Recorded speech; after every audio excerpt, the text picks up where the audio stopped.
Alors aujourd'hui, j'ai vraiment le plaisir de présenter Cyril Pitroux. Cyril Pitroux travaille à l'Institut d'astrophysique de Paris.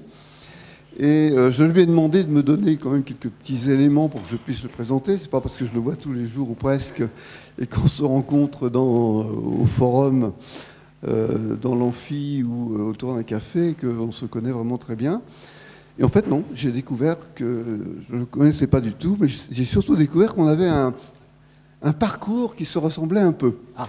Ouais, un peu. Bon, ne serait-ce que parce que j'ai fait ma thèse sur l'hélium primordial. Donc l'hélium primordial fait partie des éléments légers de l'univers primordial dont va parler Cyril. Donc déjà, ça c'est un point commun très très fort. J'ai commencé comme ça, mais ça va plus loin en fait.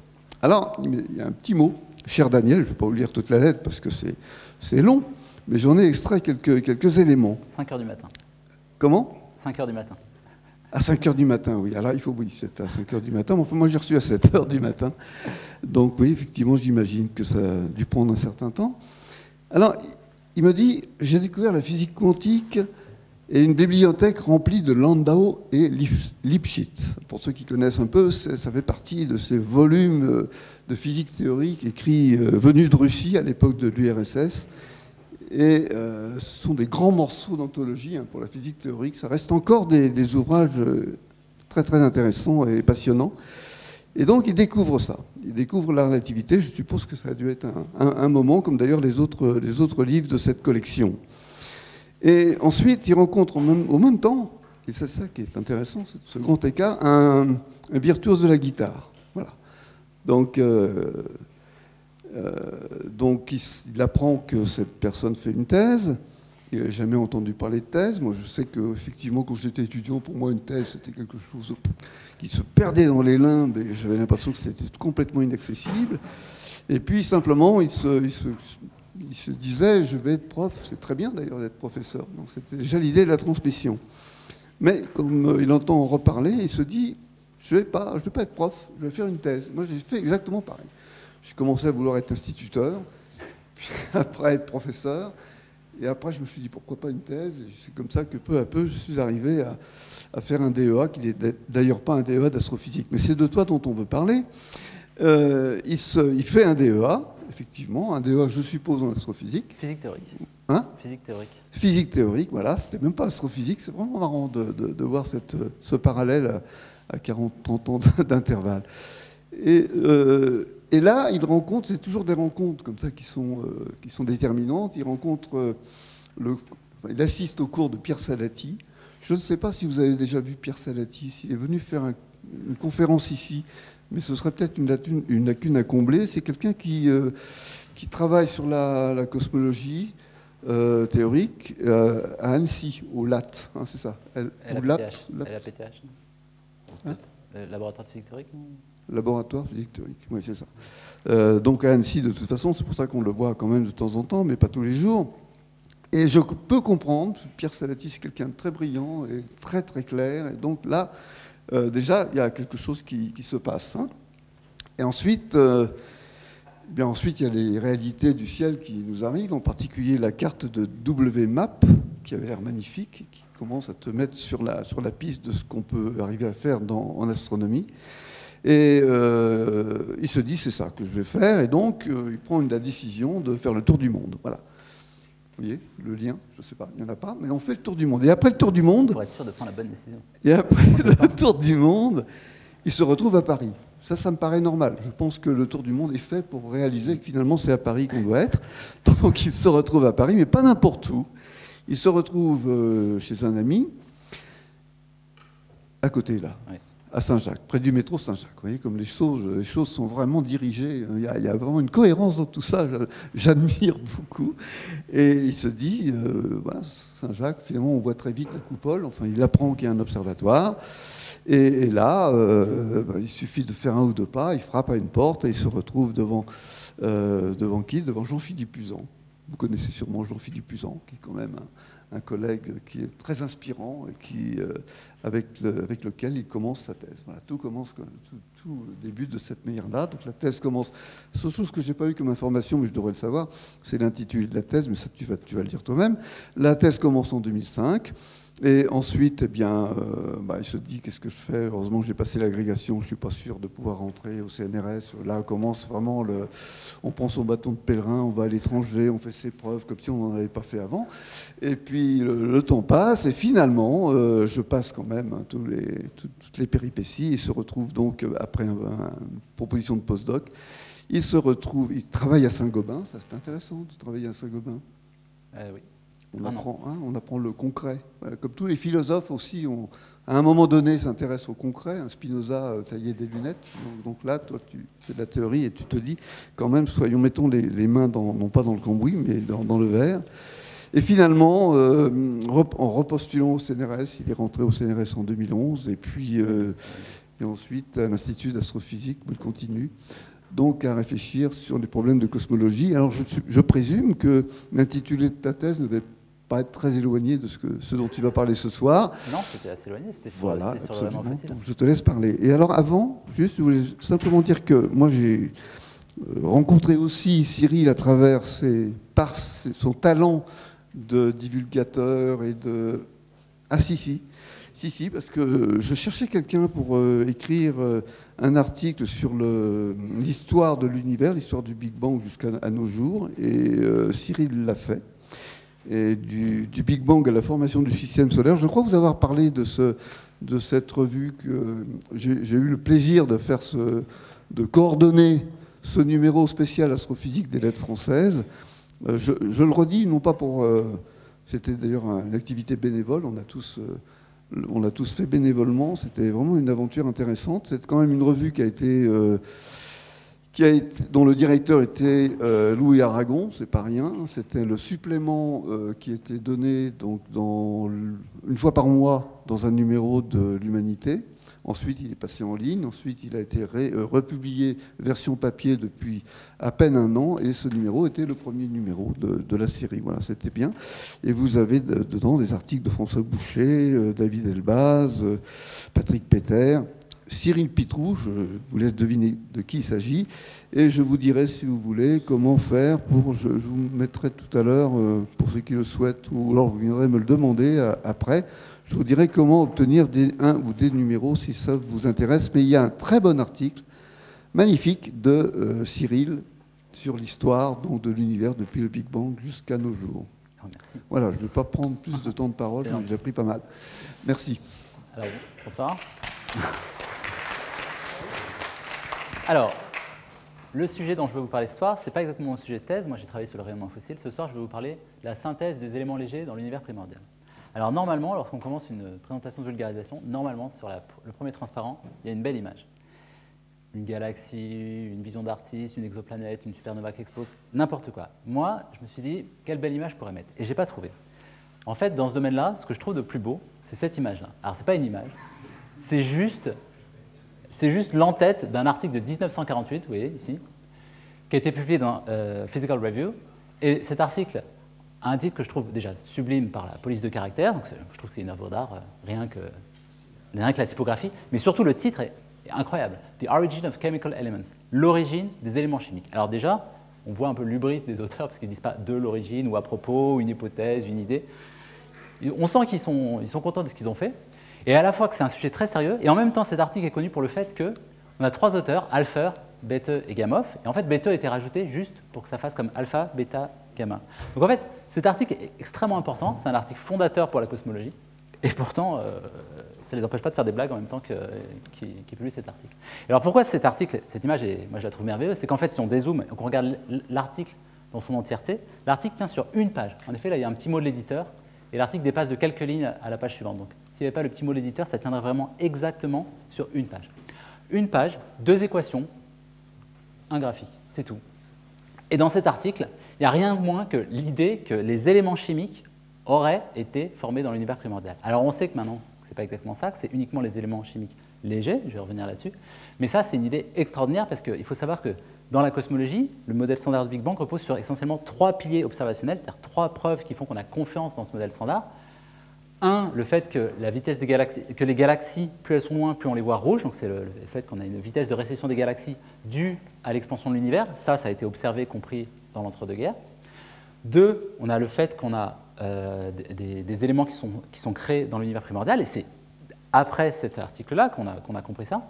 Et 3, on a la prédiction d'un rayonnement fossile. Et Alpher, qui était en thèse à 27 ans à cette époque-là, ça c'est en février, en juillet, il publie un autre article de 3 pages, dans Physical Review toujours, où juste en une ligne, il dit « Et au fait, la conséquence de tout ça, le fait que l'univers était plus chaud quand il était jeune, au fait, ça prend une ligne, il dit « Il doit y avoir un rayonnement fossile à 5 degrés. » Extraordinaire, il a 27 ans, il est en thèse, et il comprend 2 des 3 piliers de la cosmologie moderne.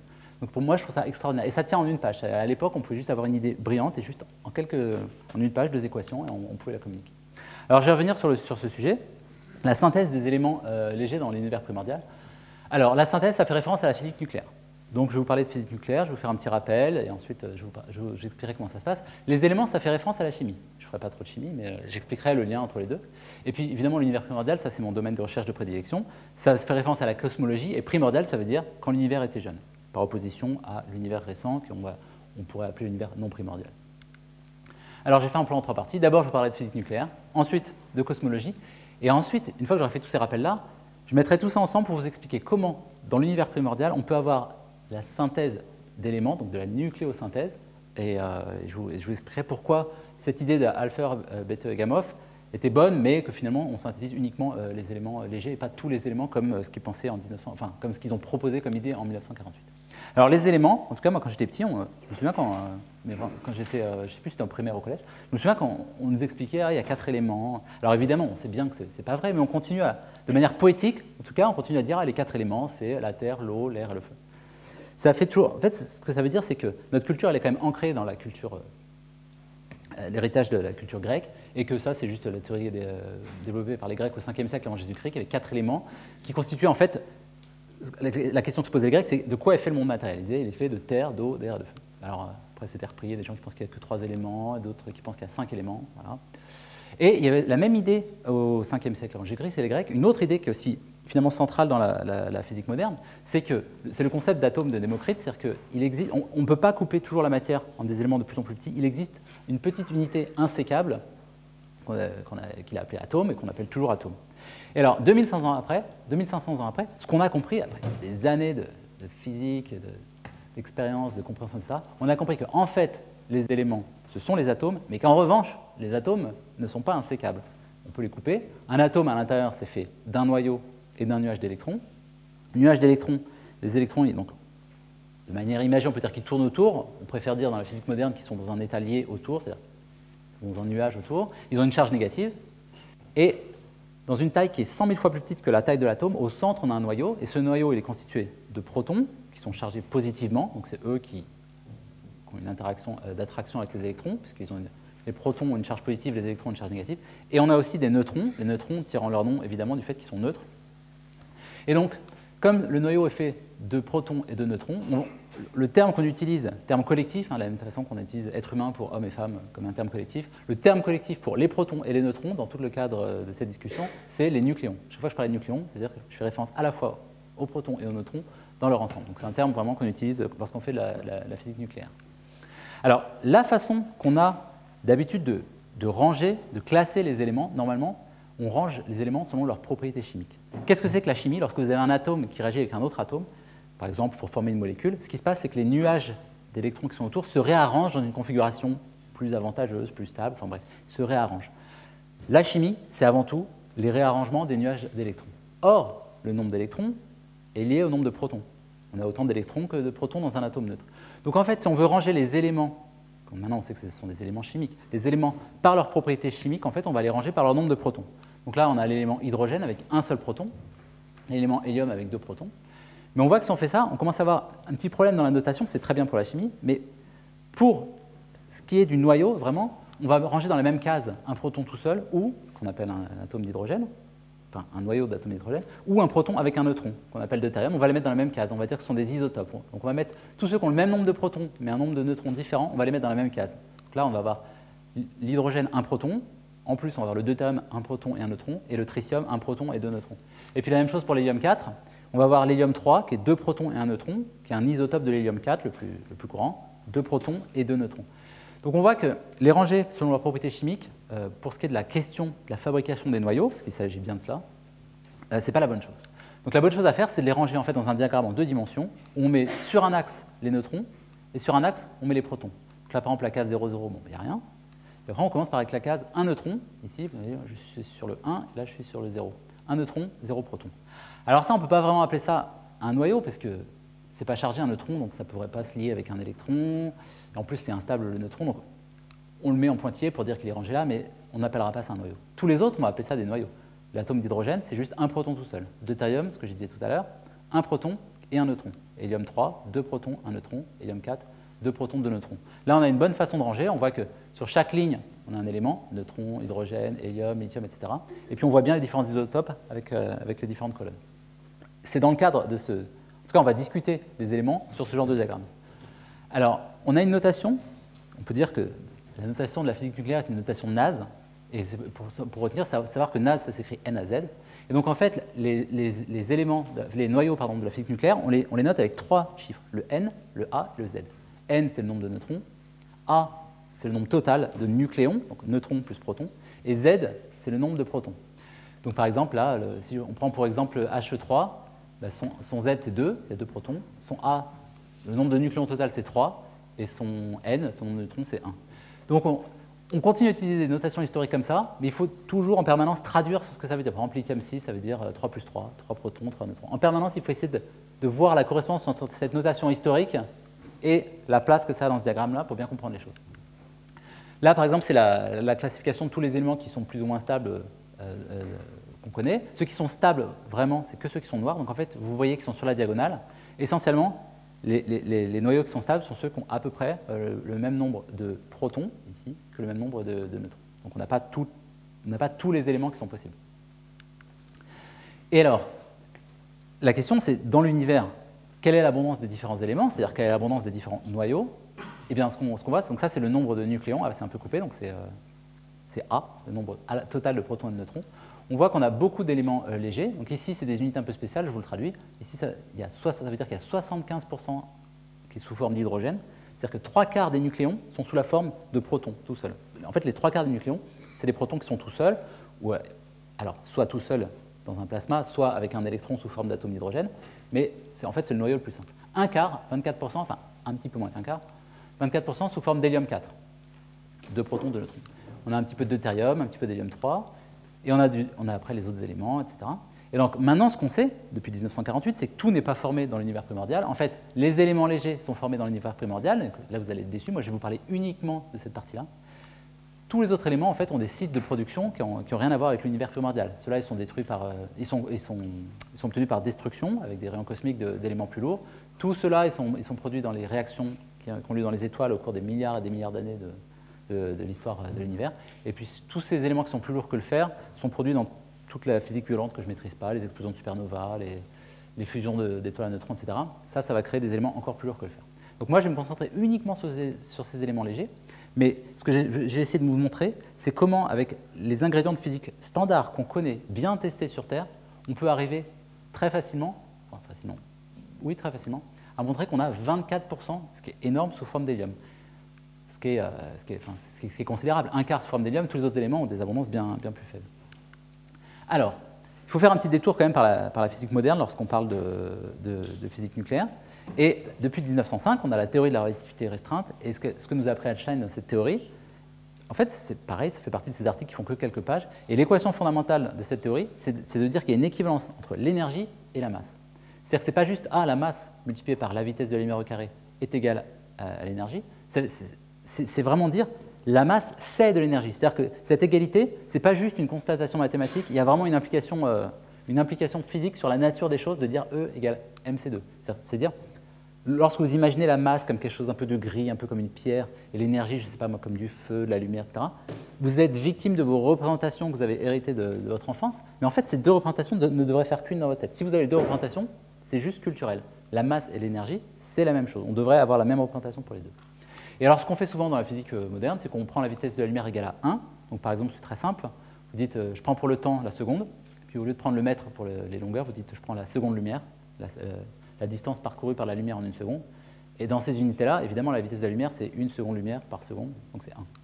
Et donc, dans ce cas-là, vraiment, l'affirmation E égale mc2, telle qu'on l'écrivent les physiciens modernes, ils n'écrivent jamais E égale mc2, ils écrivent dans les bonnes unités, ils écrivent E égale m. La masse, c'est l'énergie. Et alors, dans les particules qui constituent l'univers, on a en fait une très grande amplitude dans les différentes masses possibles des particules les plus importantes. On voit que l'électron, alors là c'est en unité qui s'appelle le méga électron-volt. Bon, si vous voulez, c'est un électron-volt, c'est l'énergie d'un électron dans 1 volt. Bon, c'est une unité qui vaut ce qu'elle vaut. Elle est juste intéressante parce que c'est une unité naturelle dans ce qu'on va faire. Donc peu importe d'en avoir une intuition ou pas, ce qui est important c'est de savoir que c'est en gros la masse d'un électron. Un électron c'est 1,5 méga électron-volt. Un neutrino c'est beaucoup plus léger, vous voyez, j'ai mis 5 zéros, en fait c'est même peut-être plus petit que ça. En revanche, un neutron et un proton c'est de l'ordre de 1000, un peu moins, 939 et 938 méga électron-volt. Et alors c'est important cette différence, ça va avoir une importance fondamentale, je vais le discuter. Ici c'est 939,5, j'ai pas mis, et là c'est 938,2. Le neutron est légèrement plus lourd et donc plus énergétique que le proton. Puis par exemple on a le boson de Higgs qui est beaucoup plus énergétique à 125 000 méga électron-volt. Alors, quand Einstein nous a dit « Ah, la masse et l'énergie », c'est pas qu'on doit oublier complètement ce qu'on a appris en physique à l'école, que l'énergie c'est 1,5 de mv2. En fait, c'est juste une extension de cette formule. Il nous dit il n'y a pas que la masse comme énergie, c'est pas juste E égale m. En fait, la vraie formule, qui est dans l'article d'Einstein, c'est pas E égale m, c'est E égale gamma fois m, où gamma est un nombre qui vaut 1 quand une particule n'a pas de vitesse, mais qui fait beaucoup plus quand une particule a une vitesse. Donc ça, c'est le facteur gamma en fonction de la vitesse. Et là, c'est le rapport de la vitesse sur la vitesse de la lumière. Ça fait 0, ça veut dire que ça ne bouge pas de vitesse. 1, on est à la vitesse de la lumière. Je ne peux pas le tracer parce que ça tend vers l'infini. Donc, ce que ça veut dire, c'est que l'énergie est considérablement plus grande que juste l'énergie de masse lorsque une particule a une certaine vitesse. Donc, on peut toujours le séparer en disant que l'énergie, c'est l'énergie de masse plus gamma moins 1 fois la masse. C'est-à-dire que ça, on peut dire c'est une énergie due à la masse et ça, c'est une énergie due au mouvement, une énergie cinétique. Donc, ça veut dire que toutes les particules elles pourront avoir au moins leur énergie de masse, voire plus, mais pas moins. C'est ça qui est important dans cette relation, c'est le fait que le facteur gamma, même quand on n'a pas de vitesse, il fait 1, on ne descend jamais pour une particule qui a une masse en dessous de son énergie de masse.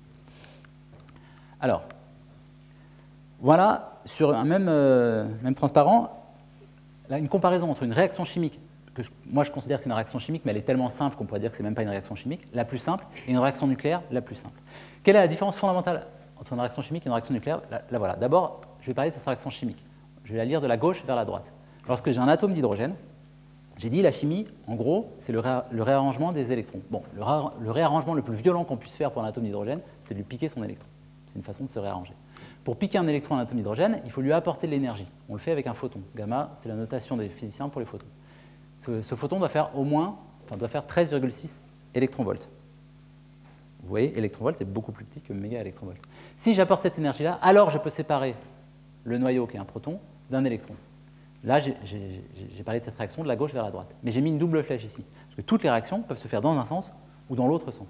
Et donc, cette réaction de dissociation de l'atome d'hydrogène, lorsque je la regarde à l'envers, c'est une réaction de recombinaison, proton plus électron donne un atome d'hydrogène, et il y a moins d'énergie dans un atome d'hydrogène que dans un proton et un électron séparés, donc ça libère de l'énergie, ça libère 13,6 électronvolts.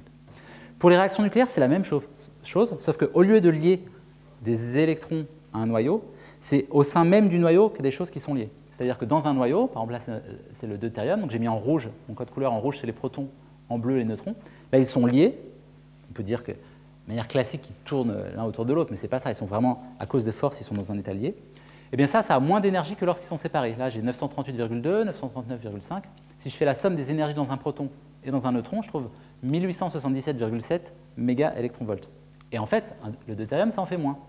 Ça en fait 2,2 méga électronvolts de moins. Donc si j'arrange un proton et un neutron, s'ils se rencontrent pour former un état lié de deutérium, ça va libérer de l'énergie sous forme d'un photon qui va avoir 2,2 méga électronvolts. Inversement, et c'est vraiment fondamental pour le sujet de ce soir, s'il y a un photon qui rencontre du deutérium et qu'il a 2,2 méga électronvolts, il peut casser cette liaison et séparer de nouveau les protons et les neutrons. Donc la conséquence de ça, il y a deux conséquences importantes, c'est que déjà les échelles d'énergie pour les réactions chimiques, c'est-à-dire le fait que les électrons se réarrangent ou qu'on forme des atomes, c'est-à-dire que les électrons sont liés au noyau, sont beaucoup plus faibles, c'est de l'ordre de l'électronvolt, que les énergies dans les réactions nucléaires, qui sont de l'ordre du méga électronvolt, de l'ordre de 1 million de fois plus grandes. Donc ça, c'est la première chose. La deuxième chose, c'est que si on a des atomes d'hydrogène dans un bain de photons, un gaz de photons, si on a beaucoup de photons, même, pas forcément beaucoup, mais si on a des photons dans ce gaz de photons qui ont cette énergie-là, alors ils vont systématiquement casser. C'est-à-dire que systématiquement, la réaction qui se fera le plus, c'est d'aller de là vers la droite, de casser les atomes d'hydrogène. Et de la même façon, pour ces réactions-là, si on met du deutérium dans un bain de photons et qu'il y a beaucoup de photons qui ont cette énergie-là, de l'ordre de 2,2 mégaélectronvolts, systématiquement, ils vont casser le deutérium. Donc en cosmologie, on sait que si on veut former des atomes, il faut qu'on n'ait pas de photons qui aient trop d'énergie, pas plus que de l'ordre de l'électronvolt. Et si on veut former des noyaux, par exemple du deutérium, il faut absolument qu'il n'y ait pas de photons qui aient plus que cette énergie-là. Et c'est ça va être ça le premier facteur limitant pour former des noyaux, ne pas avoir de photons qui cassent les noyaux. Alors pour bien comprendre la spécificité, et l'idée géniale qu'ont eu Alpher, Bethe et Gamow, la spécificité de l'univers primordial par rapport aux étoiles, voilà résumé la réaction principale de formation d'hélium-4 dans les étoiles. L'hélium-4, c'est 2 protons en rouge et 2 neutrons en bleu. Mais dans les étoiles, on n'a pas de neutrons. Je vous dirai pourquoi après. On n'a que des protons. En fait, on n'a que de l'hydrogène, mais il fait tellement chaud que les électrons ne sont pas associés à l'hydrogène. On a juste les noyaux, donc des protons tout seuls. Et vous voyez que pour arriver à former de l'hélium-4, il faut passer par cette étape-là. Un proton rencontre un autre proton et deviennent un proton plus un neutron, ce qui libère un neutrino et un positron. Bon, d'accord, ça c'est pas très important. Enfin, c'est quand même important parce que c'est à l'origine des neutrinos solaires. Mais ce qui est important, c'est que vous voyez là, j'avais un proton, et maintenant j'en ai un qui s'est transformé en un neutron. Ça, cette transformation du proton en neutron, c'est un cas particulier de ce qu'on appelle les interactions faibles. Et les interactions faibles, leur problème, comme leur nom l'indique, elles sont faibles. C'est-à-dire que ce n'est pas efficace. Cette étape-là, c'est une étape qui n'est pas efficace. Proton plus proton donne proton plus neutron, c'est très lent. Il y a peu de probabilité que ça arrive. C'est pour ça que ça dure des milliards d'années dans les étoiles à voler. Mais, alors, une autre chose que ça dit, c'est que finalement, on pourrait voir le neutron comme un autre état du proton. C'est-à-dire qu'on pourrait dire, vous voyez, ça c'est la même particule, mais des fois elle est dans un état rouge, et des fois elle est dans un état bleu. Je peux dire, en fait, le proton et le neutron, ce n'est pas des choses différentes, c'est la même chose, mais dans un état différent. C'est la vision, en tout cas, de la physique qu'on appelle l'isospin, c'est-à-dire qu'ils sont dans un état d'isospin différent. Dire, ah, ce n'est pas deux particules différentes, c'est la même, mais dans un état différent. Ça va avoir son importance. Dans les étoiles, on n'a pas de neutrons, on doit passer par cette étape-là pour former ça, puis ça, et enfin l'hélium-4. Mais dans l'univers primordial, on va avoir des neutrons. Et donc maintenant, c'est de ça dont je vais vous parler. Je vais vous parler de la cosmologie primordiale, et je vais vous expliquer pourquoi et comment, pourquoi on a des neutrons, et comment on connaît la quantité de neutrons qu'on a dans l'univers primordial. Pour ça, je vais devoir vous parler de cosmologie. Alors, je vais vous parler de cosmologie, le plus rapidement possible. Jusqu'à présent, j'ai fait de la vulgarisation. J'ai peut-être dit des choses simples, j'ai peut-être simplifié, j'ai peut-être dit juste l'essentiel, mais je n'ai pas menti, je n'ai pas trahi, j'ai dit des choses qui étaient vraies. Quand on commence à faire de la cosmologie et qu'on parle d'expansion de l'univers, c'est très difficile. C'est très difficile de ne pas trahir l'idée d'expansion de l'univers. Par exemple, on peut prendre cette analogie que c'est la même chose que les grains de raisin dans un gâteau qui grossit. Ah, très mauvaise analogie. Vous voyez, des grains de raisin dans un gâteau, je le mets à cuire, ça grossit, et les distances entre les grains de raisin augmentent. C'est une très mauvaise analogie parce que pourquoi elles augmentent les distances entre les grains de raisin? Parce qu'ils ont des vitesses et s'éloignent les uns des autres. Le gâteau est en expansion. Mais l'expansion de l'univers, c'est pas ça, si je remplace les grains de raisin par des galaxies. L'expansion de l'univers, c'est vraiment fondamentalement différent. C'est pas que les particules, les galaxies ont des vitesses d'éloignement les unes par rapport aux autres, c'est vraiment que l'espace à l'intérieur est dynamique, c'est la relativité générale, hein. Toute la théorie de la relativité générale, c'est dire que l'espace-temps est dynamique. Il y a de l'espace qui se crée. C'est pas des particules qui ont une vitesse dans un espace intangible, l'espace newtonien, c'est l'espace qui n'est pas intangible, qui est dynamique et qui se crée entre les particules mêmes. Donc, cette vision du gâteau qui grandit, bon, c'est une bonne analogie, mais c'est pas. Il y a toujours. J'ai toujours ce goût amer lorsque je donne cette analogie parce que ce n'est pas la bonne. Une autre façon de le voir, c'est de tracer un diagramme d'espace-temps. Là, j'ai mis le temps sur l'axe vertical, et là, l'espace, disons, sur un axe, j'ai mis 2 dimensions, sur un axe horizontal avec un effet de projection. On va dire que ça, c'est aujourd'hui, par exemple, avec des galaxies. Et l'expansion, c'est de dire que les distances typiques entre les galaxies sont de plus en plus grandes lorsque le temps passe. Okay ? Évidemment, mais quand on est cosmologue, c'est comme quand on est archéologue. Évidemment, on s'intéresse au futur, mais essentiellement, on s'intéresse au passé. L'expansion de l'univers, on la regarde toujours à l'envers lorsqu'on est cosmologue. On regarde vers le passé, et ce que ça veut dire, c'est que si les distances typiques entre les galaxies sont de plus en plus grandes parce que l'espace est dynamique, en fait, lorsqu'on regarde vers le passé, les distances sont de plus en plus petites. Donc déjà, j'aime bien ce dessin, parce que ça montre que déjà, à un moment, forcément, les galaxies vont se mélanger entre elles. Puis après, les étoiles vont se mélanger entre elles. Donc de toute façon, il va exister un moment où les distances vont être tellement petites que tout va se mélanger. Donc forcément, l'idée d'expansion de l'univers contient en elle le fait que, loin dans le passé, quand les distances sont beaucoup plus petites, tout se touche, on a un plasma, c'est-à-dire qu'on a une soupe de particules. On ne peut pas avoir comme ça du vide avec des galaxies. Donc ça, c'est la première idée, c'est la première conséquence fondamentale de l'expansion de l'univers quand elle a été découverte, c'est que si on l'extrapole jusque dans le passé, alors on ne peut pas avoir de galaxies, on a forcément une soupe primordiale. Alors comment on parle de cette expansion? Quel est le bon langage mathématique pour parler de cette expansion? Eh bien en fait, l'expansion, c'est de la croissance, et pour parler de la croissance, on prend les outils de l'économie. En économie, lorsque vous regardez la croissance de la production de charbon, du PIB de n'importe quel pays, d'une action, n'importe quoi, c'est toujours, on prend un point de référence, et on dit, ah, à ce point de référence, je prends une base 100. Alors en physique, on va mettre une base 1, mais c'est la même idée, c'est juste 2 zéros de différence. Et on prend une base 100 et on regarde par rapport à ce point de repère et comment la chose évolue. Donc là, c'est par exemple le PIB de l'Allemagne, de la France et du Royaume-Uni. Donc on voit que. Ah non, c'est la population. Donc on voit que ça n'a pas eu la même dynamique au cours du 19e et du 20e siècle. Donc on va faire pareil pour l'expansion de l'univers. On va prendre une distance caractéristique, on va prendre un moment de référence. On va dire, ah, les distances typiques entre les galaxies, je vais mettre ça à 1, la distance typique entre les galaxies. Et je vais utiliser ça comme base pour comparer l'expansion de l'univers. Je vais mettre cette base, non pas à 100, mais à 1, et puis je vais mettre ça aujourd'hui. Et donc, si cette base est plus petite, on va appeler ça un facteur d'échelle plus petit que 1, ça veut dire que l'univers était à des longueurs plus petites, c'est plus grand que 1, l'univers a des longueurs plus grandes. Donc ce facteur d'échelle, c'est vraiment juste comme une base pour quelque chose qui a une croissance. Donc vous voyez là, par exemple, j'ai mis un diagramme de temps et de facteur d'échelle. Donc cette base, elle fait 1 aujourd'hui, on est là, et ici c'est aujourd'hui. Et en abscisse, ici, j'ai mis le nombre d'années, le temps pardon, en années. Là, vous avez 10 ans, 1000 ans, 100 000 ans, 10 millions d'années, 1 milliard d'années, 13 milliards d'années. Donc là, ça fait 1, on est aujourd'hui. Alors, cette courbe noire, c'est la courbe d'évolution du facteur d'échelle, c'est-à-dire des distances typiques dans l'univers, en fonction du temps. Alors, comment on la trouve? Là, vous devez me croire, on la trouve avec la relativité générale. Ça a été compris dans les années 20, et c'est finalement toute la cosmologie qui est contenue dans ce diagramme. Donc, ce qui est important de voir, c'est que là, on a la formation des galaxies autour de 1 milliard d'années, mais quand l'univers est beaucoup plus récent, je vous disais, on ne peut pas avoir de galaxies. Et il se trouve qu'à cette époque-là, quand l'univers a que, par exemple, 1000 ans ou 10 ans, en fait, on a un plasma, c'est-à-dire qu'on a juste une soupe de particules. Et là, on a un trait entre les deux, et je vais essayer de vous parler de ce que c'est ce trait entre les deux. Pour ça, j'ai trois équations dans cette présentation, on arrive à la deuxième équation. Je vais m'intéresser à l'énergie par unité de volume dans l'univers. Alors, l'énergie par unité de volume, c'est l'énergie de chaque particule fois le nombre de particules divisé par le volume. Là, c'est simple. Si je dis que dans l'univers, il n'y a que des particules qui ont des masses, comme des nucléons, des protons, des neutrons qui se baladent comme ça dans l'espace intersidéral, alors l'énergie, c'est la masse, par exemple, des neutrons, des protons, on a vu que c'était à peu près la même, fois C2 pour en faire de l'énergie, okay, fois le nombre de particules, divisé par leur volume.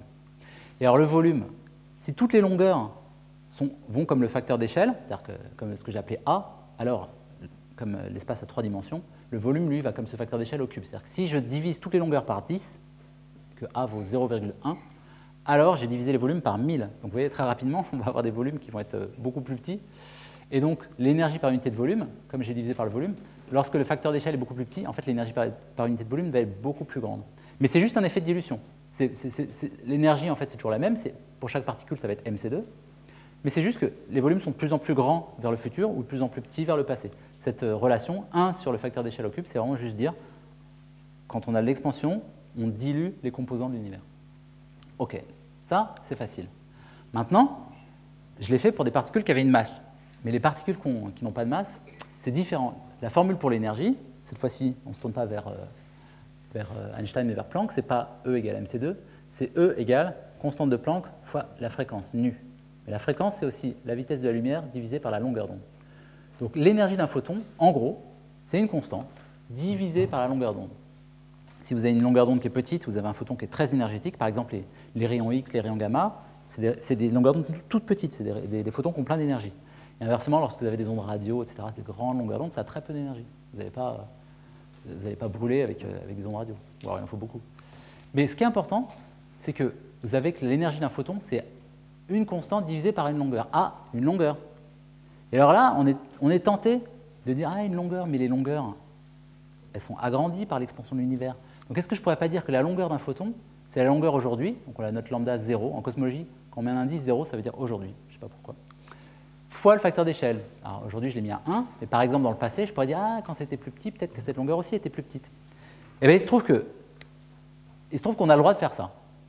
Il faut mettre toutes les équations de l'électromagnétisme dans la relativité générale, faire les choses proprement. Mais si on regarde les équations, on a le droit de faire ça. On a vraiment le droit de dire que l'expansion a un effet sur les photons, donc sur la lumière, qui est d'étirer toutes les longueurs. Et en étirant toutes les longueurs, ça fait perdre de l'énergie aux photons. Donc l'énergie par unité de volume, c'est de l'énergie, mais qui ne fait que diminuer à cause de l'expansion, fois le nombre de particules divisé par le volume. Et donc l'énergie par unité de volume, au lieu d'aller comme 1 sur le facteur d'échelle puissance 3, c'est-à-dire juste un effet de dilution, en fait, ça va comme 1 sur le facteur d'échelle puissance 4. C'est-à-dire que les photons, ils se diluent, il y en a de moins en moins par unité de volume, mais en plus, ils perdent de l'énergie. Ça, c'est vraiment surprenant, mais en cosmologie, en fait, il y a des invariances qu'on n'a pas dans la physique, qui ne correspondent pas à la physique de tous les jours, et il y a quelque chose qui est a priori intuitif, la conservation de l'énergie. Et bien, en cosmologie, en relativité générale, ces choses-là n'existent pas. La conservation de l'énergie des photons, elle n'est pas conservée. À cause de l'expansion, les photons, ils perdent de l'énergie. Alors, comme toujours, ça veut dire que les photons qui remplissent l'univers, ils sont de moins en moins énergétiques. Mais comme toujours en cosmologie, on ne regarde pas vers le futur, on s'intéresse au passé. Et ça, c'est très intéressant, parce que s'ils ne font que perdre de l'énergie vers le futur, ils ne font que gagner de l'énergie vers le passé. Autrement dit, l'énergie par unité de volume, si je regarde vers le passé, quand j'ai un A qui est tout petit, ça va grandir, mais ça va grandir plus vite que l'énergie par unité de volume des particules massives. Donc ce que ça veut dire, c'est que quelque part dans le passé, s'il y a un bain de photons, s'il y a un gaz de photons quelque part, et il y en a forcément, il existe toujours un moment dans le passé où les distances ont été tellement raccourcies que les photons sont devenus tellement énergétiques qu'à un moment, ils ont beaucoup plus d'énergie par unité de volume que le reste de la matière. Et donc, cette idée-là, c'est l'idée que dans l'univers, on a forcément deux phases. On a une phase qui est dominée par la matière, donc quand on dit la matière, on veut dire ce qui a une masse, et une phase qui est dominée par la radiation. Par le terme radiation, on veut dire ce qui n'a pas de masse. Dans le passé, loin dans le passé, il existe forcément un moment où le contenu de la matière, l'essentiel de la matière, est sous forme de photons parce qu'ils sont extrêmement énergétiques. Et ça se passe là au niveau du trait rouge. Tout ça, c'est l'époque qu'on appelle dominée par la matière, là où se forment les galaxies, etc. Là, on est à peu près au temps. Et puis dans le passé, en dessous avant 300 000 ans, on a une époque qui est complètement dominée en énergie par la radiation. Donc ce diagramme-là, c'est le diagramme rigoureux scientifique. Hein. Là, je n'ai pas triché avec ce diagramme-là. J'ai vraiment mis toutes les meilleures données du modèle cosmologique. J'ai vraiment le facteur d'échelle qui me dit comment les longueurs grandissent en fonction du temps. Ça, c'est la même chose, mais en version vulgarisée. Donc là, vous avez le temps. Et puis le facteur d'échelle, ce serait cette courbe-là, ce serait cette longueur-là. Vous voyez, on a une ère où le facteur d'échelle ne fait qu'augmenter en fonction du temps. On a une ère qui est dominée par la matière, avec des galaxies, etc.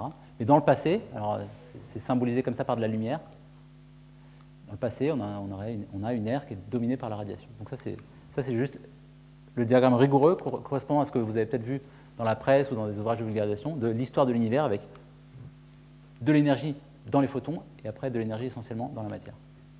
Alors, ce qui est important, je reprends mon diagramme tout à l'heure, je vous avais dit, ça c'est les différentes particules qui sont en tout cas importantes pour la cosmologie. L'électron, 1,5 mégaélectronvolts, les neutrons et protons, les bosons de Higgs, bon, le neutrino, et en fait les photons du CMB sont encore moins énergétiques que le neutrino. Ils ont mais quasiment pas d'énergie aujourd'hui. Ils ont, je ne sais pas combien de 10 puissance, enfin en gros de l'ordre de 1 milliardième de mégaélectronvolts.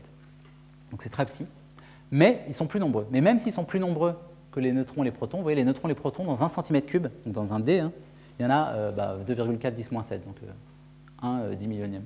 Alors que dans un cube, vous avez en permanence dans l'espace, dans un cube, vous avez en permanence 411 photons. Il y a plus de photons, mais ils sont très peu énergétiques, comme ça. Donc au final, il y a quand même plus d'énergie dans les neutrons et les protons que dans les photons. Mais pas dans le passé, parce que dans le passé, ils sont de plus en plus énergétiques, ces photons. Si vous prenez par exemple toujours ce diagramme, là vous avez aujourd'hui 13 milliards d'années, là vous avez 300 000 ans, 100 000, 100, alors là on est un dixième d'année, donc on est de l'ordre du mois, là on est de l'ordre de quelques minutes. Et bien par ici, lorsque le facteur d'échelle est 1 milliard de fois plus petit, eh bien, la température des photons est de l'ordre du mégaélectronvolt. Qu'est-ce que ça veut dire? Rappelez-vous, je vous ai dit, lorsqu'on a des photons qui sont de l'ordre du mégaélectronvolt, ils vont toujours casser les noyaux. Toutes les réactions de formation de noyaux peuvent être cassées par des photons. Donc avant cette époque-là, avant quelques minutes, forcément, les photons seront trop énergétiques et empêcheront de créer des noyaux. Donc si on veut former des noyaux dans l'univers, c'est forcément ici un peu après, mais pas avant. Donc on peut déjà identifier le moment dans l'univers où ça va être possible de former des noyaux et le moment où ça ne va pas être possible, c'est-à-dire avant. Et pour comprendre maintenant ce qui préside à la formation dans les noyaux, il faut faire un autre détour par un énorme pan de la physique qui est la physique statistique. Mais alors la physique statistique, ce qui est très beau, c'est qu'en fait, on peut en comprendre l'essentiel sans même faire de la physique. Alors on va faire une expérience statistique. On donne 100 € à n personnes. Je ne sais plus combien de personnes, je vais mettre 10 000 personnes. et je les laisse échanger librement. Ils ont le droit, avec mon ordinateur, à chaque tour, je dis « Ah, il y a 2 personnes au hasard, il y en a une qui achète quelque chose à l'autre, elle lui donne 10 €, 5 €, 3 €, ils font ce qu'ils veulent. Ils peuvent donner, acheter, vendre, voler même, ils peuvent faire ce qu'ils veulent. Ce qui est important, c'est que l'argent ne soit jamais perdu. On n'a pas le droit de brûler des billets, même à la télé. Si je fais ça, alors il va se passer quelque chose. Au début, ça c'est la répartition, c'est le nombre de personnes qui ont 100 €. Alors évidemment, au début, j'ai mis 100 € à tout le monde. Tout le monde a 100 €. Puis les gens commencent à échanger. Il y en a qui commencent à s'enrichir. C'est juste le fruit du hasard. Il y en a qui perdent. Mais ils ne cherchent pas spécialement à s'enrichir. Dès qu'ils se rendent compte, c'est comme s'ils lancent un dé, si vous voulez, ils disent « Tiens, combien on s'échange ?»« Ah, ben, si je suis tombé sur un 6, je te donne 6 €. Et on fait ça comme ça, toutes les personnes elles passent leur temps à échanger de manière complètement aléatoire.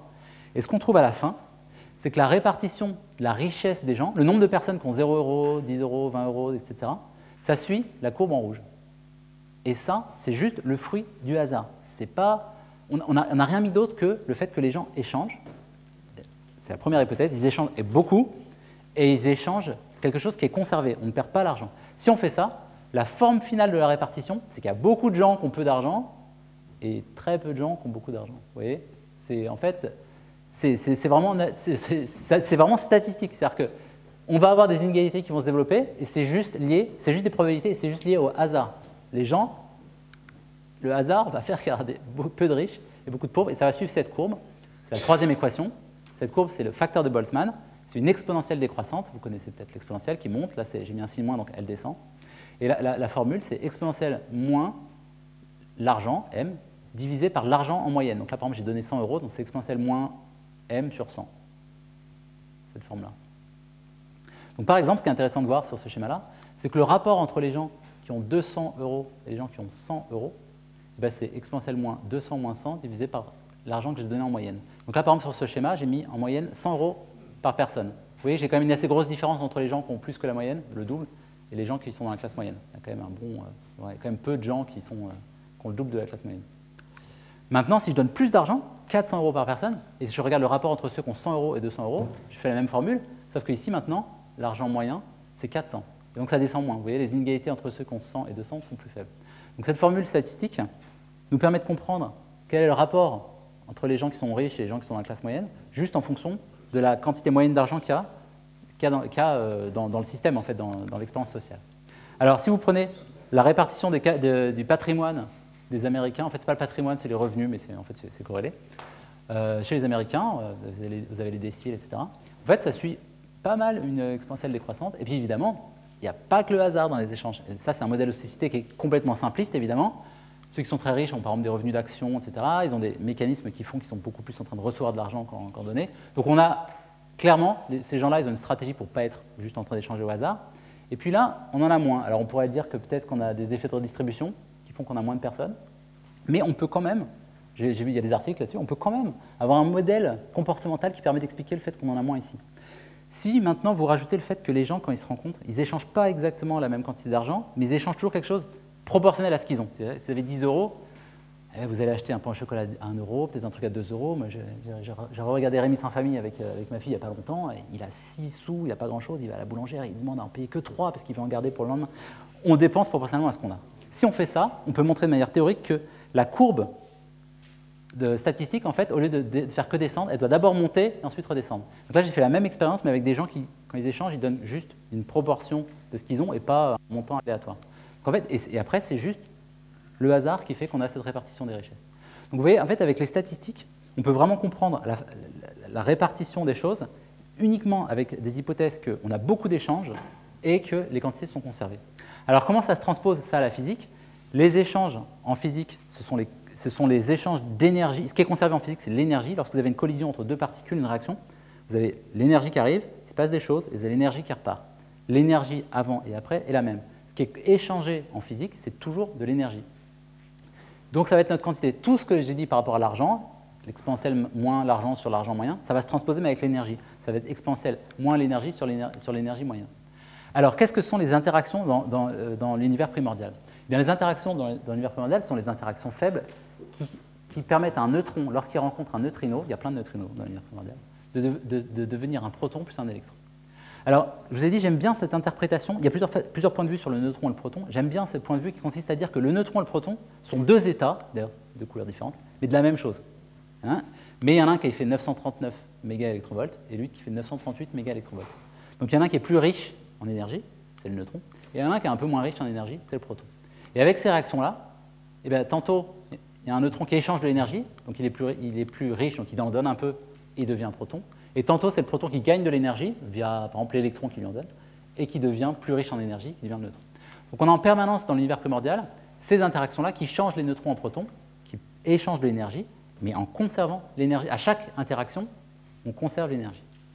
Et donc si j'applique ma formule, mais cette fois-ci pas à ceux qui ont 200 € et ceux qui ont 100 €, mais aux neutrons et aux protons, et que je fais le rapport du nombre de neutrons sur le nombre de protons, j'applique la même formule, exponentielle moins, alors je ne mets pas l'argent, je mets l'énergie du proton moins l'énergie du neutron, divisé par l'énergie moyenne. Et l'énergie moyenne, alors là c'est là qu'il faut faire de la physique, l'énergie moyenne, c'est lié à la température, c'est la constante de Boltzmann fois la température. Donc ça donne cette formule-là. Lorsque je vous ai montré que lorsqu'il y a beaucoup d'argent, on a peu d'inégalités ici, vous voyez, le rapport entre ceux qui ont 100 et 200 est très faible, alors que lorsqu'on a moins d'argent, on va avoir plus d'inégalités entre ceux qui ont 100 et 200. Et bien là, on va avoir la même chose, cette formule-là qui nous dit le rapport entre le nombre de neutrons et le nombre de protons, nous dit que ça va dépendre de la quantité d'énergie en moyenne, et ça dépend de la température. Pour des températures basses, on a peu d'énergie, on va avoir beaucoup d'inégalités entre les neutrons et les protons. On va avoir peu de neutrons, peu de gens riches, et beaucoup de protons. En revanche, pour des grandes températures, lorsqu'on a beaucoup d'énergie, en gros, on va avoir autant de neutrons et de protons, peu d'inégalités. Et c'est ça qui va présider à l'abondance des neutrons dans l'univers. Donc ça, c'est peut-être le diagramme le plus important de cette présentation. Le diagramme en tiré, c'est l'abondance des neutrons en fonction du temps. Alors, je vais prendre le temps de détailler ce qu'il y a sur ce graphique. Ça, c'est le temps en secondes. Donc là, j'ai 1 centième de seconde, 1 seconde, 10 secondes, 100 secondes, 1000 secondes. Au-dessus, j'ai la température. 100 milliards de degrés, 10 milliards de degrés, 1 milliard de degrés, 100 millions de degrés. En pointillé, et là, ça, c'est l'abondance des neutrons. Si ça fait 0,5, donc ça sera ici, ça veut dire que j'ai moitié de neutrons, 50%. 0,5, ça veut dire j'ai 50% de neutrons. 0, ça veut dire j'ai pas de neutrons. La courbe en pointillé, c'est la courbe de l'équilibre statistique, c'est-à-dire cette formule que je vous ai donnée ici, qui est uniquement liée au fait qu'on doit avoir plein d'interactions qui forcent les choses à être en équilibre statistique. Cette courbe en pointillé, au fur et à mesure que le temps passe, l'univers se refroidit, on a moins de température, on perd de l'énergie, on a de moins en moins d'énergie disponible, donc ça veut dire qu'on va commencer à avoir des grosses inégalités entre les plus riches en énergie, les neutrons, qui vont être très très peu nombreux, et les protons. Si j'attends trop longtemps avec cet équilibre statistique, vous voyez, j'approche 0. Il arrive un moment, lorsqu'on a très peu d'argent, les gens riches, en fait, il n'y en a plus. Et là, c'est la catastrophe, parce que si j'arrive là, j'ai plus de neutrons. Or, ce que je vous avais promis, c'est que dans l'univers primordial, contrairement aux étoiles, eh bien, on a des neutrons. C'est ça qui fait que normalement, ça doit bien marcher. Dans les étoiles, on n'a pas de neutrons, et donc c'est très long de fabriquer des noyaux parce qu'il faut transformer des protons en neutrons. Dans l'univers primordial, on a des neutrons. Alors déjà, il y a deux choses qui vont nous sauver, qui vont faire qu'on ne va pas suivre cette courbe en pointillé. En pointillé, ce n'est pas la réalité. Première chose, c'est qu'à un moment, les interactions faibles, eh bien, elles sont faibles, elles ne sont pas assez importantes. Et donc, on ne va pas avoir assez d'interactions pour forcer à avoir la formule que je vous ai montrée. En fait, au bout d'un moment, au lieu de suivre la courbe en pointillé, ben, ça va geler. C'est-à-dire qu'au bout d'un moment, en fait, on gèle l'expérience sociale, on dit, bon, maintenant, hop, la répartition de l'énergie, elle est ce qu'elle est, et voilà. Donc c'est à peu près par ici, vous voyez, on gèle, ça commence à plus beaucoup bouger, on est vers 25% à peu près. Mais en fait, ça continue à descendre. Je vous dis ça gèle, mais là, vous ne me croyez pas. Ce n'est pas en train de rester une constante, c'est en train de décroître. Et pourquoi ça décroît? C'est parce qu'il y a une autre catastrophe. La catastrophe, c'est ça. Le neutron, il est un peu plus lourd que le proton. Et ce que ça permet, c'est que le neutron peut se désintégrer en proton. Le neutron peut donner un proton, plus un électron, plus un antineutrino. Et ça, toutes les 610 secondes, la moitié des neutrons vont avoir disparu et vont s'être transformés en protons. Vous attendez 600 secondes, vous avez perdu la moitié des neutrons. Vous voyez, d'ici, je suis à peu près quelques secondes. Si je vais vers 600, qui est par ici, bam, j'ai perdu la moitié. Au lieu d'avoir 25%, là, je suis à peu près à 12%. J'attends encore 600 secondes, je vais à 1200, par ici, plus que 6%, 3%, etc. À la fin, je n'ai plus rien. Donc, c'est la catastrophe. Si vous n'avez plus de neutrons, eh bien, vous ne pouvez plus former de noyau. Et heureusement, ce qui nous sauve, c'est qu'ici, à ce moment-là, on peut commencer à former des noyaux. Je vous avais dit, dans l'univers primordial, ce qui empêche de former des noyaux, c'est ces photons. S'ils ont trop d'énergie, ils cassent tous les noyaux. Mais ces photons, ils perdent de l'énergie. Je vous dis, ils sont de moins en moins énergétiques. Et à peu près à cette période-là, entre 180 secondes et 300 secondes, enfin en tout cas autour de 180 secondes, ils commencent à plus avoir assez d'énergie, ces photons, et ils n'arrivent plus à casser le deutérium. C'est-à-dire qu'à partir de ce moment-là, on va commencer à avoir des réactions de ce genre-là. La réaction nucléaire de base, la plus simple, un proton plus un neutron donne du deutérium et libère un photon. Et la réaction qui va dans l'autre sens, eh bien, en fait, on ne va plus en avoir, ou plus suffisamment. Donc à partir d'ici, en fait, cette partie de la courbe où tous les neutrons disparaissent, en fait, elle n'est pas vraie. À partir d'ici, en fait, les neutrons disparaissent, mais c'est pour devenir du deutérium. Et quand ils sont dans du deutérium, ils sont stables. Et une fois qu'on a formé du deutérium, c'est gagné. On a piégé les neutrons dans du deutérium, on a formé un noyau très léger, c'est le plus léger des noyaux, à part le proton évidemment. Et après, on a tout un réseau de réactions qui sont possibles. Et là, il n'y a plus de problème parce qu'on ne perd plus nos neutrons, parce qu'ils sont stables lorsqu'ils sont dans des noyaux. Donc on a cette réaction, du deutérium plus un proton donne de l'hélium-3, vous voyez, 2 protons, 1 neutron.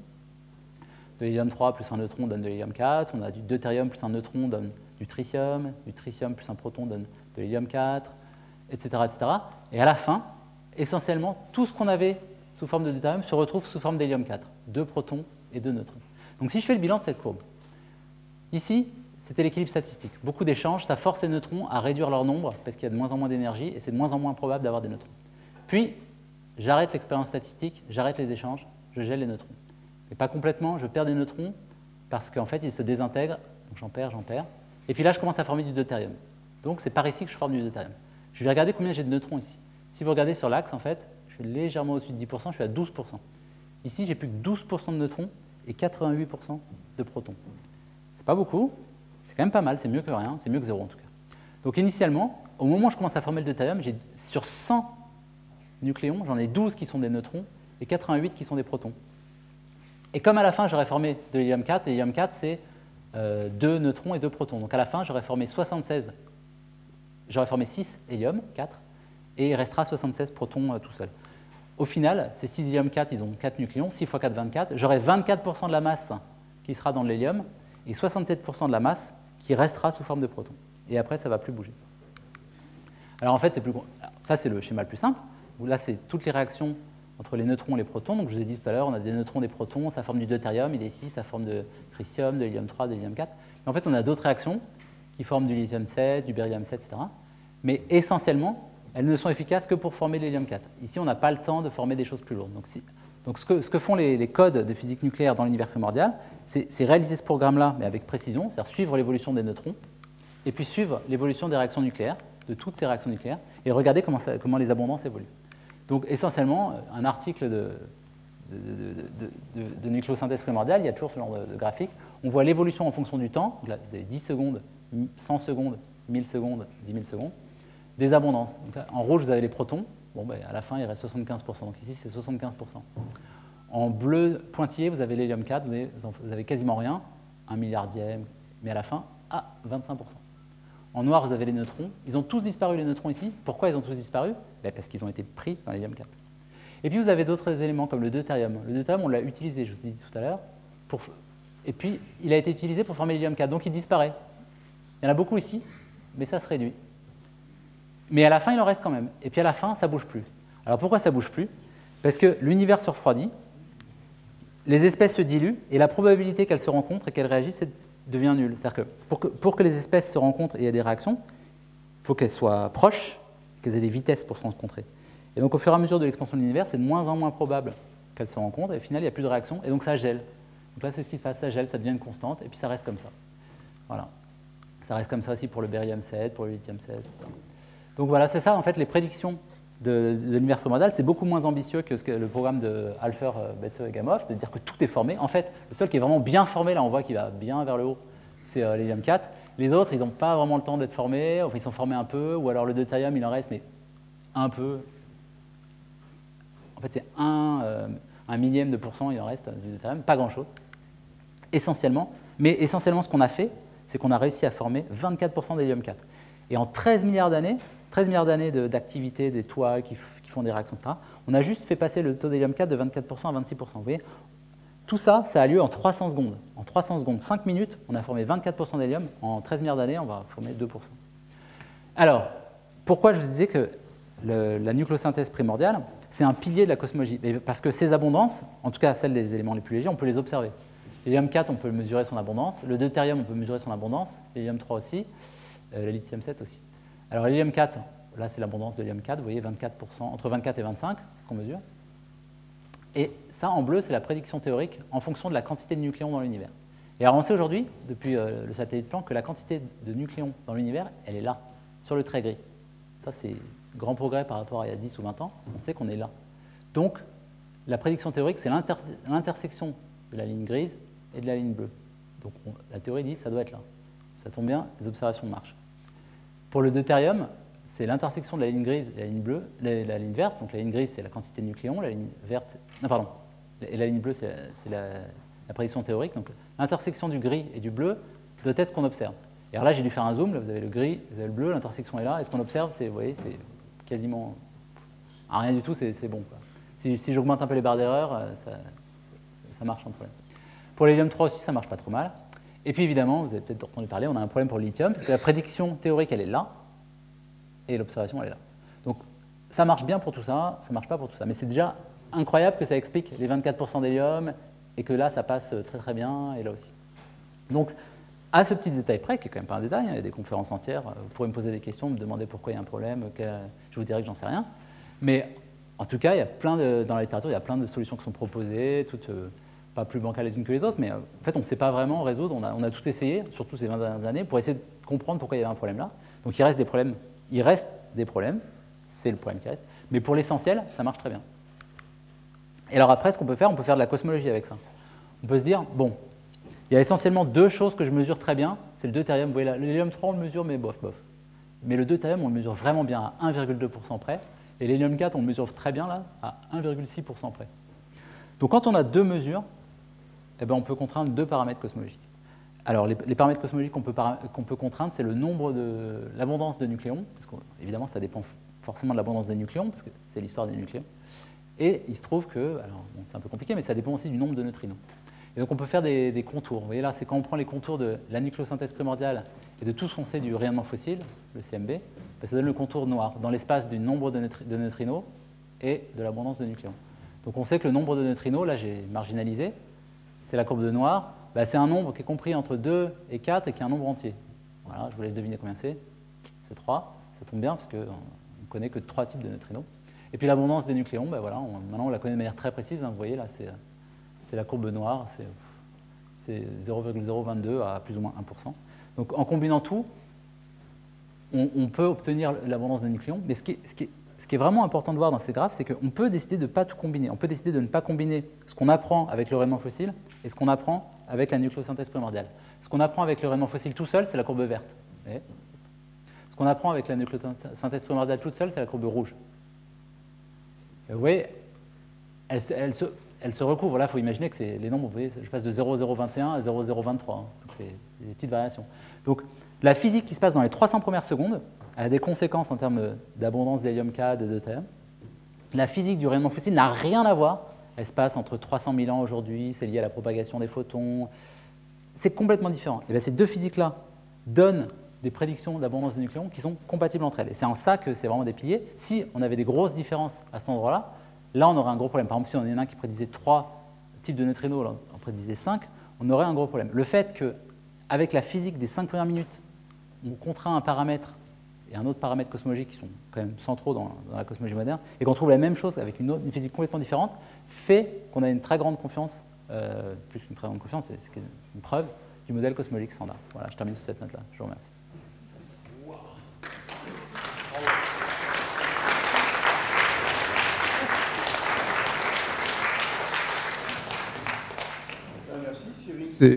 Vous m'entendez? C'est bluffant d'arriver à expliquer des choses aussi complexes comme ça.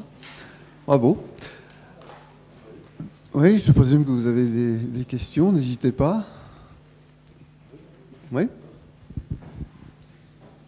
Pourquoi un neutron, il claque au bout d'un quart d'heure quand il est tout seul, et quand il est bien au chaud, il est éternel? Aucune idée. En tout cas, la différence entre quand il est tout seul et quand il est à l'intérieur, c'est qu'il y a toutes les interactions d'interactions fortes, donc, qui sont les interactions fortes, c'est les interactions nucléaires entre les nucléons. On pourrait poser une autre question, pourquoi quand je mets 2 protons à un neutron, ça tient alors que les 2 protons sont chargés positivement? Donc en fait, à partir du moment où les nucléons sont proches les uns des autres, il y a des interactions fortes entre elles, qui fait que la physique est complètement différente. Par exemple, on pourrait aussi poser la question, pourquoi lorsque je les mets ensemble, j'ai moins d'énergie? J'ai moins d'énergie parce qu'il se passe des choses. Donc on sait quand c'est dans un noyau, il y a des échanges de mésons, C'est ça qui véhicule l'interaction forte, etc. Donc la physique est complètement différente. Mais on ne peut pas savoir comme ça, c'est forcément une question à laquelle on n'a pas la réponse parce que ce n'est pas un système simple. Le neutron, c'est déjà pas une particule élémentaire. À l'intérieur, il y a 3 quarks. Le proton, c'est pareil. Donc c'est déjà de la physique. Et ce n'est pas de la physique qu'on peut dériver juste de principes fondamentaux. C'est parce que c'est complètement non linéaire. On ne peut pas dire « Ah, j'ai la théorie des quarks, c'est la QCD. Donc, comme j'ai cette théorie-là, je comprends forcément comment c'est un neutron. » En fait, souvent, on a la théorie, mais pour savoir comment elle s'applique, en fait, c'est extrêmement compliqué. Donc, on sait que c'est des interactions fortes. On sait que c'est la QCD, les interactions fortes. Mais déjà, rien que la structure du neutron et du proton, il y a des choses qu'on ne connaît pas. Par exemple, les valeurs du moment magnétique ou des choses comme ça. Il y a des paramètres qui sont juste mesurés, qui sont phénoménologiques et qu'on ne sait pas des principes premiers de la QCD, donc la chromodynamique quantique, on ne sait pas les dériver, donc encore moins les interactions entre les nucléons dans le noyau.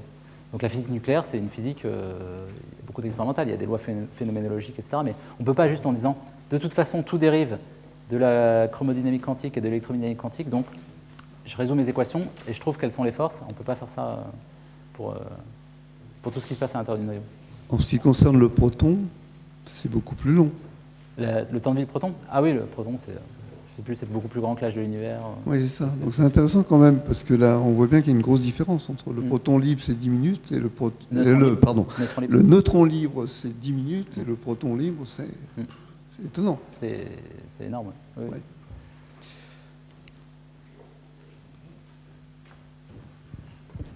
Ouais. Merci. Juste un commentaire. Si je comprends bien, tout ça n'est possible que parce que le neutron, il n'a pas eu de chance, il est un peu plus lourd que le proton. Oui. C'est ça? On peut résumer ça comme ça? Oui. C'est pour ça que je disais, il y en a un qui est à 939 et l'autre qui est à 938. Ça paraît anodin, on peut retenir, c'est 900. En fait, il faut bien retenir qu'il y a... Sinon, on ne serait pas là. Je ne sais pas, parce que... Je ne saurais pas dire ça, parce que le fait qu'il y a 24% d'hélium, ça me paraît pas... Il y a plein de choses. Si on change la physique fondamentale dans l'univers primordial, on fait varier les constantes ou la constante de structure fine, il y a plein d'études qui ont démontré que parfois, ça peut changer de manière dramatique tout le reste et rendre impossible la vie ou plein de choses. Mais là, pour ce qui est de l'abondance, le fait qu'on a 24% d'hélium dans le milieu intergalactique, de toute façon, la composition locale sur la Terre n'a rien à voir avec la composition moyenne. Vous avez dit, la composition moyenne dans le système solaire, on a des traces de carbone, des traces d'azote, des traces d'oxygène, essentiellement que de l'hydrogène et de l'hélium. Bon, sur la Terre, on a du fer, on a du carbone, on a du nickel, on a plein de choses qui sont normalement rares. Donc, les planètes telluriques ont une composition qui n'a rien à voir avec la composition moyenne. Sur le bilan énergétique d'une étoile, il y a quand même une différence. Si tu changes la composition de l'hélium pour le Soleil... Ah oui, ça change la physique solaire. Il change. Ah oui, complètement. On ne serait peut-être pas là. En ce qui concerne les particules et les antiparticules, électrons, anti-électrons, il y a aussi des différences. Comment ça? C'est la raison pour laquelle ils s'annihilent d'ailleurs. Ah, on a une asymétrie, on a légèrement plus, dans l'univers primordial, on a légèrement plus d'électrons que de positrons. Les positrons, c'est les anti-électrons, c'est les antiparticules des électrons. Et on a une légère asymétrie, dont on ne connaît pas l'origine. Et c'est ce qui fait que quand ils s'annihilent, il reste une petite portion d'électrons. En fait, là, dans l'univers, finalement, il n'y a qu'une portion infime des électrons qu'il y avait de manière primordiale. Quasiment tout s'est annihilé avec des positrons. Et il reste une toute petite partie parce qu'il y avait un peu plus d'électrons que de positrons. Voilà. Une autre question, des autres questions? Oui.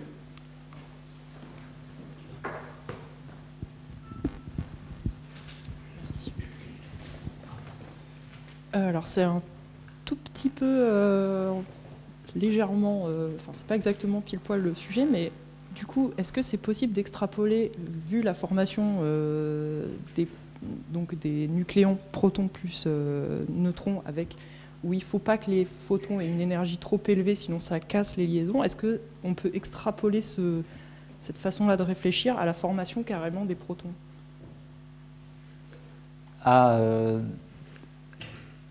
l'époque où on a l'énergie des quarks? Ouais, par exemple. De toute façon, dans le modèle standard de la cosmologie, si on inclut la théorie de l'inflation, donc c'est vraiment très en amont proche de la singularité, on doit aller d'une physique qu'on ne connaît pas, qui est l'objet de toute la recherche sur l'inflation aujourd'hui, au modèle standard. Et donc on doit passer par plein de particules, on doit passer par toutes les particules, et au fur et à mesure de l'histoire thermique, il y a toujours les particules et les antiparticules qui se recombinent, et à chaque fois, on a en fait, le moment où on n'a que des neutrons et des protons, c'est déjà après une certaine évolution. Aussi dans l'univers primordial, par exemple, on doit avoir des protons, des antiprotons, mais qui se sont recombinés de telle sorte qu'il a, avec une petite asymétrie, plus de protons que d'antiprotons, etc. Et après, évidemment, on va avoir le proton, c'est un étalier, donc on va avoir les quarks, et pareil, il y a des quarks, des antiquarks, etc. Donc oui, toute cette histoire, elle se répète, et elle se répète même en aval. C'est-à-dire que cette fois-ci, pour la formation des atomes, je vous ai dit, à niveau de 300 000 ans, avant 300 000 ans, on a un plasma, c'est-à-dire qu'on a les protons, et puis l'hélium 4, et puis les électrons, mais qui sont en plasma. Un plasma, ça veut dire qu'ils sont une soupe séparée, comme dans les étoiles, ou comme lorsque vous avez un éclair qui passe dans l'atmosphère, c'est un plasma, ça sépare complètement les électrons des atomes. Et au niveau de 300 000 ans, les photons ne sont plus capables de casser les atomes, donc ces électrons peuvent se mettre autour des protons pour former de l'hydrogène. Et c'est pour ça qu'on dit qu'à ce moment-là, l'univers devient transparent. Tant qu'il y a des particules qui sont séparées, qui sont chargées, un photon, il passe son temps à diffuser, à changer de trajectoire. Dès qu'on a pu recombiner, on a pu former des atomes d'hydrogène neutres, là, l'univers devient complètement transparent. Et comme c'est à l'électronvolt, et donc à une énergie beaucoup plus basse, ça se fait beaucoup plus tard.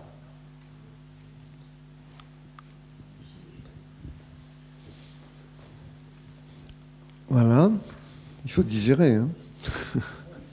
Oui, la température était très élevée. Non, plus de questions? Alors voilà, bon, donc je vais encore remercier Cyril, merci beaucoup. Merci.